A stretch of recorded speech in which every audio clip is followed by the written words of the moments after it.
Naxçıvan şəhər İcra Hakimiyyəti, Naxçıvan Muxtar Respublikası Ailə, Qadın və Uşaq Problemləri üzrə Dövlət Komitəsi və Təhsil Nazirliyinin birgə təşkilatçılığı ilə Beynəlxalq Qızlar Günü münasibəti ilə tədbir keçirilib.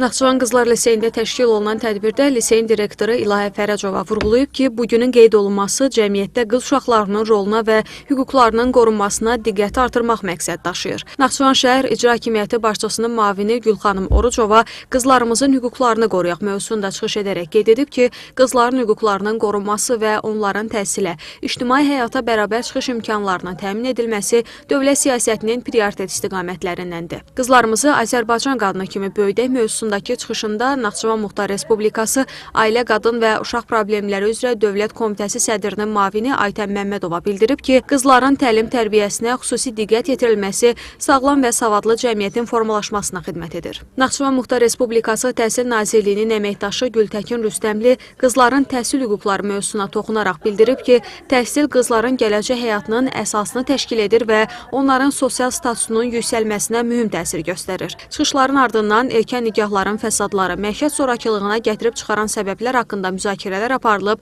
iştirakçıların sualları cavablandırılıb. Sonda şagirdlərə günün əhəmiyyətindən bəhs edən broşürlər paylanıb. Tərlan İbrahimova, Cavad Hüseynov, NTV Xəbər.